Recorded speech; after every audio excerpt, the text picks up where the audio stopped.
Meron tayong viewers mga idol na kung pwede ba daw gamitin yung channel 4 and 5 sa dalawang amplifier. So dito idol, hindi tayo pwede mag-direct dito papunta sa ating dalawang channel kundi ito, magagamit natin itong dalawang channel natin para sa tig-iisa nating amplifier. So halimbawa yung channel 4 para sa isang amplifier, yung channel 5 para sa pangalawa nating amplifier. So katulad nito, meron tayong dalawang integrated amplifier dito. Ang source man natin ay laptop, cellphone man.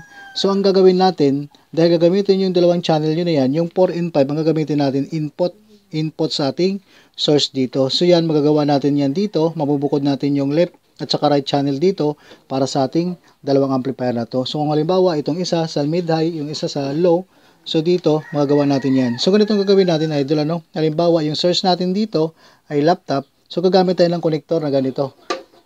3.5 to dual mono TS na 6.35. So ngayon ito yung gagamitin natin na input dito sa ating 4 and 5. So line input lang tayo dito. Ayan. So yung 4 and 5 natin dito ginamit natin sa ating source, yun ang gagaling sa ating laptop. Mag-output lang tayo dito sa kanyang headset output ng ating laptop.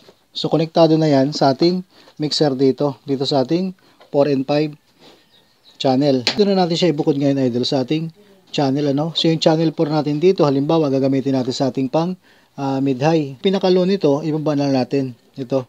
So, ibaba natin itong pinaka-knob ng ating low.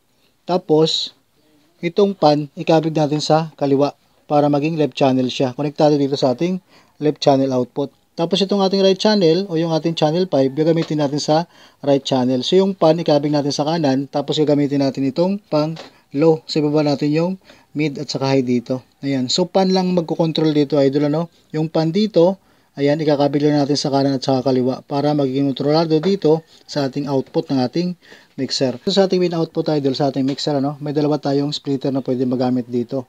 So, kahit may line out yung ating amplifier dito, hindi natin magagawa yan dahil ibubukod natin yung low at saka pang mid-high dito sa dalawa nating amplifier. So, itong line out, hindi natin magagamit yan kapag ganito ang magiging input natin.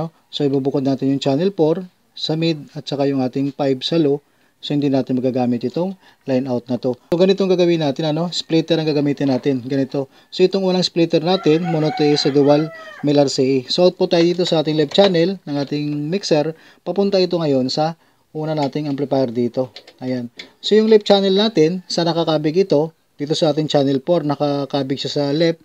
So, ginawa natin siyang pang mid-high. So, magiging pang mid-high natin, ito yung amplifier natin na konektado dito sa ating left channel ng ating mixer. So, ito namang isa nating konektor na mono TS sa dual mil RCA din. Put natin ito sa ating right channel. Naman ngayon, ang gagamitin natin sa ating pangalawang amplifier. So, sa audio input tayo kung ano ang selector nitong ating amplifier idol. So, yung right channel natin dito, ito, saan nga ba siya konektado? Dito sa ating channel 5 dahil naka-right channel itong ating channel 5 dito. Gamit natin siyang pang low.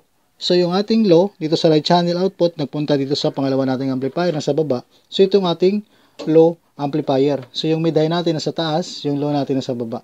So, yan ang magiging connection idol, So, ito, mayroon pa tayong isang splitter na gagamitin dito. Ito naman ang isa natin na magagamit idol na connector, bukod dito sa ating naka-splitter na to. So, itong ating connector na to, halimbawa, ito na yung connector ninyo, dual mono TS o dual mil RCA. So, ang kailangan na lang natin dito, RCA-Y splitter para maging ganito yung ating maging connection. So, mabubukod pa rin yan dahil dito sa left at saka right output ng ating mixer. So, itong ating connector, gagamitin natin ito kasama ng RCA-Y splitter kapag mayroon na kayong ganitong connector. So, alisin natin ito, itong ating unang connector.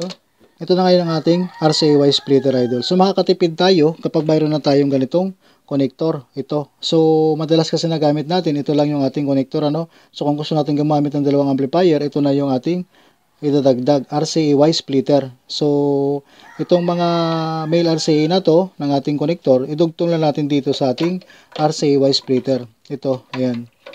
Tapos, ito ngayong ating mono TS na to, right channel output, left channel output. So, yung ating right channel output, itong dulo niya, yung may pula. So, yung ating low, naka-right channel, ayan. So, ito ngayon ang ilalagay natin kung ano amplifier natin na pang low. So, halimbawa, itong nasa baba. So, gamitin natin pang low ito. Ayan. Konektado ito sa right channel. Tapos, yung dulo ng ating left channel, gagamitin naman natin sa ating pang mid-high, o channel 4 siya. So, dito natin siya ngayon ilagay sa ating pang mid-high na amplifier. So, napakadali lang idol, Madali lang sundan at tandaan na lang yung ating mga konektor na ginamit dito. So, magiging volume ng ating pang mid-high dito.